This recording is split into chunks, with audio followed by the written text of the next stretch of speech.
Setelah menggeprek kaki Jungkyung dengan sangat brutal, tampak Sehun yang baru saja melompati pagar tiba-tiba bertemu dengan Chanmi. Di sini Chanmi merasa bahwa ada yang aneh dengan gelagat Sehun, apalagi ia juga menyadari akan bercak darah yang menempel pada sepatunya. Namun tidak semenegangkan yang dibayangkan, di mana Chanmi pun segera pergi setelah Sehun berkata bahwa dirinya baru saja berolahraga. Di keesokan harinya, Chanmi kemudian pergi ke pemakaman kakaknya untuk memberikan sebuah bunga. Namun tanpa diduga, di sini Chanmi kembali bertemu dengan Sohun yang tampaknya juga tengah mendoakan seseorang yang sudah meninggal. Setelah Sohun pergi, Chanmi terlihat mulai mencari tahu siapakah orang yang telah didoakan olehnya. Hingga tiba-tiba ternyata Sohun kembali lagi untuk mengambil rotinya yang tertinggal. Disinilah Sohun mulai menceritakan mengenai seseorang bernama Somin, di mana orang tersebut adalah kakaknya sendiri yang telah mokat 3 tahun lalu. Pria yang bernama Somin itu diketahui telah mengalami masa-masa sulit di sekolah. Ia sering ditindas di mukbang, bahkan tidak diizinkan pergi ke WC sampai-sampai pipis di celana. Karena kejadian itu, Somin kemudian memutuskan untuk bundir. Dan parahnya lagi, ibunya menyaksikan langsung ketika Somin terjatuh dari lantai atas. Setelah mendengar cerita barusan, Chanmi juga mulai terbuka di mana ia menceritakan rahasianya bahwa ia dan almarhum Wonseok adalah saudara kandung. Ia lalu meminta Sohun untuk menjaga rahasia tersebut karena takutnya akan terjadi sesuatu jika hal ini diketahui oleh orang lain. Scene kemudian sedikit bergeser di mana di sekolah tampak sangat heboh karena ternyata sang penindas mulet yaitu Jungkyung akhirnya memutuskan untuk keluar dari sekolah. Menggunakan kursi roda, ia mulai berjalan keluar bersama dengan kedua orang tuanya. Para siswa pun benar-benar histeris dibuatnya, bahkan salah seorang siswa sampai mengabadikan kejadian itu sebagai kenang-kenangan. Tak hanya itu, rumor tentang seorang pahlawan yang membuat kaki Jungkyung pengkor juga mulai menyebar dengan cepat. Namun mereka belum tahu siapakah dia, karena saat itu Seo menutupi wajahnya dengan kain. Singkat cerita, diperlihatkan Seo dan kawan-kawan tengah bermain basket di suatu lapangan di sekolah. Mungkin karena timnya kalah, seorang siswa bernama Osung kemudian dengan sengaja mendorong Sehun dengan cukup keras dan membuatnya seketika langsung pingsan setelah kepalanya terbentur. Karena kejadian itu, salah seorang siswi bernama Ji-Yun segera protes pada Osung dan mereka pun saling beradu bacot layaknya kucing dan anjay. Sedikit cerita soal Ji-Hyun, diketahui ia adalah seorang wanita yang bisa dibilang paling cerdas di sekolah ini. Namun sifat dan otaknya tidak sama, di mana ia adalah wanita yang sangat licik. Ji-Hyun melakukan apapun yang dimau pada orang yang tidak disukainya, di mana ia juga tidak suka pada Chanmi karena selalu dekat dengan Sehun. Karena Sehun adalah orang yang disukainya. Saat malam tiba, diperlihatkan Chanmi yang tengah menunggu Osung di warung makan, di mana di sini ia ingin membicarakan soal kakaknya yaitu si Wonseok kepada Osung, karena dalam cerita Im Somi kemarin kabarnya Wonseok pernah menjadi tameng Osung akan suatu masalah di masa lalu.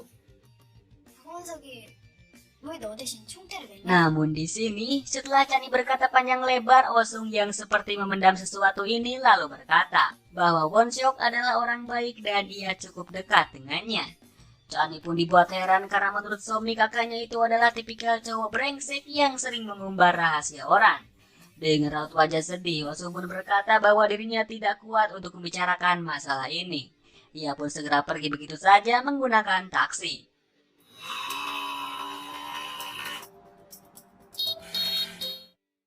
Singkat cerita, sampailah Chanmi di sebuah perumahan di dekat jalan, di mana diketahui ia menyusul Osung berniat untuk mengembalikan ponselnya yang tertinggal di warung makan. Setelah melihat nama dari pemilik rumah di hadapannya, Chanmi kemudian langsung menekan tombol pagar dari rumah tersebut. Setelah berbicara dengan ibunya, seorang wanita pun tiba-tiba keluar. Dan ternyata tanpa diduga itu adalah Ji-Hyun. Ji-Hyun pun merasa sangat kesal karena fakta bahwa dirinya tinggal bersama dengan Osung akhirnya diketahui oleh orang lain.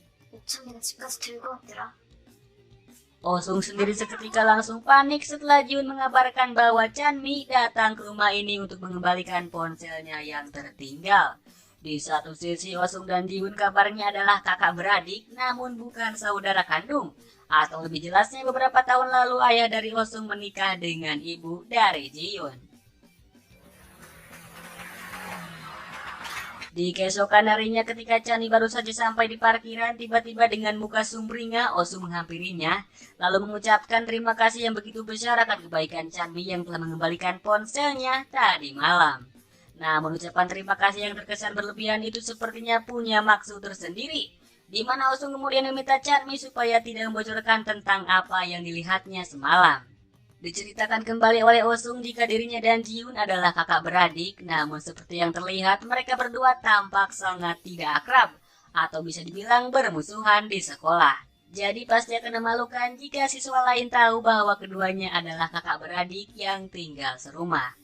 Ia juga mengatakan apapun yang diminta Chanmi pasti akan dikabulkan. Kalau gue jadi Chanmi mungkin gue akan bertanya kembali soal Wonshok agar permasalahan ini cepat kelar. Namun di sini Chanmi membuang kesempatan tersebut dan segera pergi begitu saja. Sementara itu kasus penyerangan Sehun pada Jungkyung beberapa waktu yang lalu ternyata sudah dilaporkan pada kepolisian, di mana mereka kemudian menurunkan satgas khusus untuk mencari tahu siapa yang telah melakukannya. Setelah diinvestigasi, mereka tampak tengah melihat CCTV dari dekat pagar sekolah tak jauh dari tempat penyerangan Jungkyung, di mana di sana para polisi ini melihat Chanmi yang tengah menaiki skuternya tiba-tiba berhenti seakan-akan tengah berbicara dengan seseorang. Di saat yang sama tampak Chanmi dan teman-temannya tengah membahas soal siapakah pahlawan yang telah melukai Jungkyung. Seorang teman lalu mengira jika pahlawan yang menghukum Jungkyung pasti adalah orang yang sama dengan yang telah menghabisi Wonshok beberapa waktu yang lalu. Chanmi yang tengah berdiri tiba-tiba teringat bahwa saat itu ia melihat Sehun dengan gelagat aneh. Ia pun mulai mengira bahwa Sehun adalah pelakunya. Setelah bertanya pada seorang teman mekanik, Chanmi pun langsung bergegas untuk pergi ke rumah Sehun. Setelah sampai di sana tanpa rasa takut, Chanmi segera mengobrak-ngabrik apapun untuk mencari barang bukti yang digunakan Sehun ketika menyerang Jungkyung. Lalu kemudian dia menemukan sepatu yang dipenuhi oleh bercak terbungkus oleh kertas coklat. Namun hal di luar dugaan pun terjadi ketika ia melihat keluar, di mana tampak Sehun yang tengah memberi makan kucing tiba-tiba mimisan dan darahnya mengenai sepatu. Setelah tahu fakta tersebut, Chanmi pun segera ngabret untuk melarikan diri.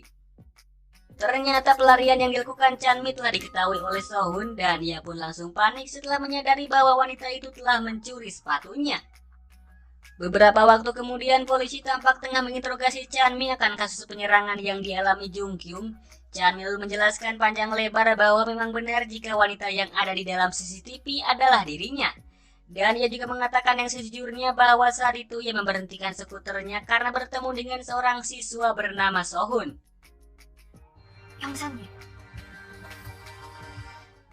Malamnya kedua polisi ini kemudian mulai mendatangi Sehun dan mengajaknya untuk diinterogasi. Namun setelah bertanya beberapa hal kepadanya, kedua polisi ini tiba-tiba melepaskan Sehun begitu saja. Ketika malam semakin larut, Sehun mulai berpikir bahwa dirinya tidak begitu masalah jika harus ditangkap, mengingat dokternya sudah bilang jika umurnya tidak akan lama lagi. Di keesokan harinya Chanmi kemudian bertemu dengan Sehun, dan di sini tampak Sehun benar-benar kesal kepada Chanmi, di mana ia menganggap bahwa Chanmi telah dengan sengaja membawa polisi kepadanya dan menyerahkan sepatunya sebagai barang bukti akan kasus Jungkyung. Chanmi lalu berkata bahwa ia benar-benar meminta maaf pada Sehun karena telah salah paham. Ia juga segera mengembalikan sepatu Sehun yang telah dicurinya kemarin. Diceritakan bahwa ketika diinterogasi oleh polisi, Chanmi menegaskan bahwa ia sama sekali tidak mencurigai Sehun sebagai pelakunya, setelah melihat Sehun yang mimisan mengenai sepatunya sendiri. Tak lama tiba-tiba Sehun menyinggung soal Wonshok, di mana ia berkata bahwa Wonshok tidak dibunuh oleh seseorang yang diberi julukan pahlawan, di mana Sehun lalu meminta Chanmi untuk segera kembali ke sekolah tempat asalnya dulu, karena percuma jika terus menyelidiki kasus kematian kakaknya. Chanmi yang sangat penasaran akan pernyataan Sehun segera memintanya untuk menjelaskan semuanya, namun Sehun sama sekali belum tertarik untuk menceritakan hal itu. Di keesokan harinya diperlihatkan Chanmi mendapat sebuah pesan misterius dari lokernya, di mana tertulis bahwa ia diminta untuk pergi ke ruang audit jika ingin tahu soal Park Wonshok. Dengan cukup ragu, Chanmi pun tampak berjalan menuju tempat tersebut. Namun setelah berjalan beberapa langkah, tiba-tiba saja seseorang langsung menumbuk kepala Chanmi dengan batu bata. Dan orang misterius itu juga tampak membajak HP Chanmi untuk tujuan tertentu.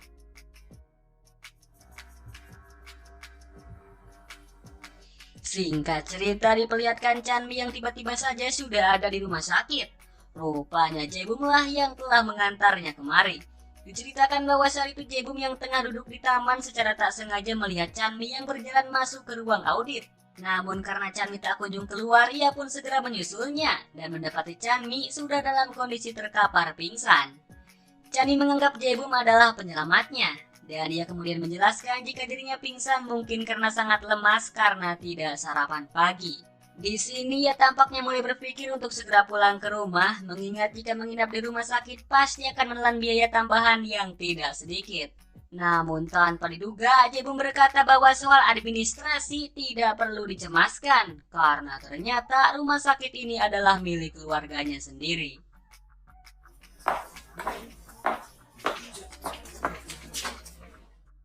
Beberapa waktu kemudian, ketika di sekolah tampak Jiun mendapat banyak tatapan sinis dari para siswa maupun siswi.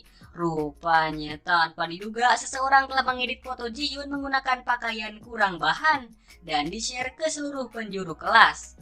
Setelah menelusuri siapakah pengirim pertamanya, ia kemudian mendapati fakta bahwa orang tersebut adalah teman dari Chanmi, yaitu seorang ketua dari eskul menembak. Setelah dipojokkan, ia kemudian menceritakan yang sejujurnya bahwa Chanmi lah yang telah mengirim foto itu kepadanya. Ia juga memberikan bukti riwayat chatan terakhir dirinya dengan wanita tersebut. Tak lama kemudian, Chanmi yang tengah berjalan dibuat heran dengan para siswa dan siswi yang tengah berkumpul di koridor. Lalu tiba-tiba, tanpa basa-basi, Jiun segera menggaploknya dengan cukup keras. Dan ketika ia berniat untuk memberikan gaplokan kedua, beruntungnya Seon segera menghadangnya dan menarik Chanmi menjauh dari kerumunan. Setelah menarik Chanmi dari kerumunan, Seon kemudian bilang jika lebih baik Chanmi kembali ke sekolah asalnya dulu, karena keadaan akan semakin buruk jika tetap di sini. Dengan kata lain, penderitaan Chanmi akan terus terjadi. Tak lama kemudian, ketua eskul menembak tampak meminta maaf pada Chanmi karena foto yang dikirim kepadanya tidak sengaja tersebar. Setelah melihat riwayat chatan mereka, di sini Chanmi agak bingung karena selama ini dirinya tidak pernah memiliki foto tersebut, apalagi mengirimkannya pada orang lain. Ia pun menyadari satu hal, jika ponselnya pasti dibajak ketika dirinya pingsan di ruang audit. Tak lama kemudian, Jaebum mendatangi Chanmi untuk meminta penjelasan akan apa yang sebenarnya terjadi. Kenapa Chanmi tiba-tiba menyebarkan foto editan dari Jihyun? Disinilah Chanmi berkata jujur jika saat di audit ia pingsan bukan karena lemas belum makan, tapi karena ditumbuk batu bata oleh seseorang misterius. Dan ia yakin orang tersebut jugalah yang telah membajak ponselnya untuk membagikan foto itu pada orang lain. Di sini Jaebum tampak punya satu rencana untuk mencari tahu siapa pelakunya, di mana ia lalu datang menuju pusat penjagaan CCTV sekolah dan mengatakan bahwa tasnya telah hilang dan ia ingin mencarinya melalui kamera CCTV. Menurut aturan yang berlaku, siswa sangat dilarang keras untuk masuk ke tempat tersebut. Namun karena Jaebum adalah putra dari seorang konglomerat, penjaga pun langsung mempersilahkannya dengan catatan tidak boleh ngasih tahu orang lain jika ia diizinkan melakukan ini. Setelah melihat CCTV di dekat ruang audit, Jaebum tampak melihat sesuatu yang membuatnya cukup kaget. Namun dengan anehnya ia berkata kepada Chanmi jika dirinya tidak melihat seorang pun yang masuk ke dalam ruang tersebut. Ia mengira pelakunya pasti sudah tahu titik buta supaya pergerakannya tidak bisa terekam oleh CCTV. Sementara itu rumor tentang Hosung dan Jihyun yang merupakan saudara mulai menyebar begitu saja dengan sangat cepat. Jihyun bertanya pada seorang teman apakah ini ulah dari Chanmi. Tapi mereka bilang tidak begitu yakin akan hal itu karena rumor ini hanya menyebar lewat mulut ke mulut. Tak lama Hosung kemudian datang menghampiri Jihyun dan memintanya untuk pergi ke suatu tempat. Disinilah keduanya sangat yakin bahwa Chanmi adalah orang di balik rumor itu karena menurut mereka hanya Chanmi lah yang tahu akan fakta tersebut. Di sini Jihyun dan Hosung sepertinya punya rencana untuk melakukan sesuatu pada Chanmi. Ketika pulang sekolah, terlihat Hosung mengunjungi kantor polisi tempat ayahnya bekerja. Di sini ia kemudian membicarakan soal seseorang yang tidak akur dengan Jihyun di sekolah. di mana ia meminta orang tersebut untuk dikembalikan saja ke sekolah asalnya demi kebaikan Ji-hyun dan juga orang tersebut, dalam kurung Chanmi. Di saat yang sama, Chanmi yang baru selesai mengikuti eskul menembak tiba-tiba dikirimi pesan oleh Ji-hyun, di mana Ji-hyun memintanya untuk bertemu di suatu tempat parkiran mobil. Tanpa pikir panjang, ia pun langsung pergi ke sana begitu saja, dan setelah sampai di tempat itu, ia melihat Ji-hyun tengah bersama dengan sejumlah emak-emak liar tengah asik ngudud. Dan kejadian setelahnya pasti sudah bisa ditebak.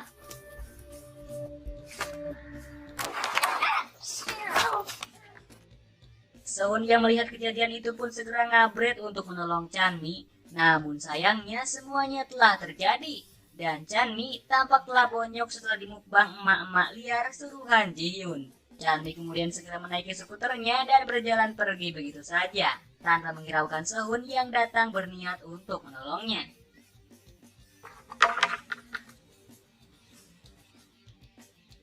Ketika sampai di kosan, tanpa diduga ia mendapati foto-foto editan dirinya yang telah menempel di dinding tempat itu. Dan setelah mencopot semuanya, pemilik kosan kemudian tiba-tiba datang dan meminta Chanmi untuk segera pergi dari kosan ini, karena kepolisian telah mendatanginya supaya tidak membiarkan anak SMA tinggal di sini, karena diketahui kosan ini adalah tempat tinggal khusus anak kuliahan. Tak lama kemudian tiba-tiba datang Sehun, di mana ternyata ia kemari untuk mengembalikan dompet Chanmi yang tertinggal. Di sini Sehun menyadari jika Chanmi telah diusir oleh pemilik kosan. Ia pun segera mengajak Chanmi supaya tinggal di rumahnya saja untuk sementara waktu. Sejak hari itu hubungan keduanya benar-benar membuat siapa saja yang melihatnya menjadi iri. Kemana-mana selalu bersama, bahkan Chanmi juga membuatkan sarapan untuk Sehun sebelum berangkat ke sekolah. Ketika di sekolah, tiba-tiba Chanmi mendapat suatu surat misterius di lokernya, di mana ia diminta untuk pergi ke ruang audit sekarang juga. Namun karena ia mengira bahwa itu adalah perbuatan Ji-hyun, Chanmi pun langsung mengurungkan niatnya dan malah mengamuk pada wanita itu, dengan menegaskan bahwa penderitaan yang dialaminya tidak sedikit pun menggoyahkan dirinya untuk pindah sekolah. Namun di sini, Ji-hyun tampak agak bingung setelah Chanmi membahas soal surat misterius yang didapatnya hari ini. Di sisi lain, sang penindas mulut yaitu Jung Kyung tiba-tiba datang ke sekolah ini, di mana ia menemui Osung untuk protes mengapa si pahlawan belum juga tertangkap. Osung kemudian memerintahkan Jung Kyung supaya sabar dan memintanya untuk segera angkat kaki dari sekolah setelah permasalahan ini selesai. Merasa telah bicara lancang, tangan kanan Jung Kyung berniat untuk menghabek Osung. Namun Jung Kyung segera menahannya karena akan sangat berbahaya. Ia menganggap bahwa Osung adalah orang yang tidak tersentuh. Kembali ke Chanmi, lagi dan lagi ia mendapati surat misterius yang memintanya untuk pergi ke ruang audit. Dengan cukup ragu, ia pun segera pergi masuk ke dalam ruangan itu. Namun berbeda dengan sebelumnya, di sini Chanmi tidak sendirian, di mana mungkin semua bangku telah terisi penuh untuk menyaksikan presentasi dari seorang biksu. Dan ketika acara itu tengah berlangsung, video presentasi biksu tiba-tiba diganti dengan potongan video ketika Won Seok jatuh dari lantai atas. Semua siswa pun benar-benar histeris melihat video rekaman itu. Chanmi sendiri bahkan sampai tak bergeming sama sekali. Ia mematung benar-benar syok setelah melihat rekaman itu. Kejadian tersebut rupanya telah tercium oleh beberapa orang dari kepolisian, namun ketika mereka berniat untuk menyelidikinya, tiba-tiba atasan dari mereka malah menegaskan bahwa tidak perlu untuk mencari tahu akan kasus tersebut. Lagi pula, kasus itu sudah lama dan korban telah ditetapkan mokad karena bundir. Namun berbeda dengan petinggi kepolisian yaitu ayah dari Osung, di mana ia tampaknya cukup kompeten dengan menyuruh polisi untuk mengusut kasus ini sampai tuntas dengan cepat dan tepat. Kepolisian juga diketahui telah membentuk satgas yang akan dikirim ke sekolah SMA Yongtan untuk mengusut kasus tersebut. Sementara itu kita bisa lihat Jae-bum tampak bertemu dengan Osung di suatu taman. Rupanya tanpa diduga di sini Jae-bum berkata bahwa dirinya sudah tahu jika Osung lah yang telah menumbuk Chanmi di ruang audit. Osung berusaha untuk pura-pura tidak tahu, namun fakta berbicara lain, di mana Jae-bum segera menunjukkan video rekaman CCTV ketika Osung pergi ke ruangan audit menggunakan sepatu Keds edisi terbatas yang pernah Jae-bum berikan kepadanya. Jaebum benar-benar tak menyangka Osung telah merencanakan semua ini, bahkan sampai menghack HP Chanmi dan memulai keributan dengan Jihyun. Ia kemudian meminta Osung untuk jangan sekali-kali mengganggu Chanmi lagi, atau dirinya akan menyebarkan video rekaman tersebut dan tidak akan berteman dengannya lagi. 약속하지. Namun Jaebum tiba-tiba kaget ketika mendengar bahwa Osung berkata jika Chanmi adalah kembaran dari Wonseok, di mana diketahui ia pindah ke sekolah ini bermaksud untuk mencari kebenaran akan kematian kakaknya itu. Di keesokan harinya entah bagaimana maksudnya tiba-tiba saja Jaebum melihat sepatu kets langka yang tampak tergantung di suatu pohon dekat sekolah. Osung yang ada di sampingnya pun mengatakan bahwa di dunia ini semakin banyak saja orang yang gila. Tak lama kemudian diperlihatkan Chanmi kembali mendapat suatu surat misterius di lokernya yang memintanya untuk pergi ke ruangan eskul menembak. Saat jam pelajaran tengah berlangsung, tiba-tiba Chanmi dipanggil oleh satgas khusus untuk berbicara di ruang konseling. Namun tak mengapa Chanmi malah berjalan ke ruangan eskul menembak. Dan ternyata di sini ia bertemu dengan Jaebum yang tampak tengah berdiri tegak menantinya. Bagaimana kisah kelanjutannya? Tungguin aja di pembahasan selanjutnya. Terima kasih sudah nonton, subscribe jika berkenan, dan sampai ketemu di video berikutnya.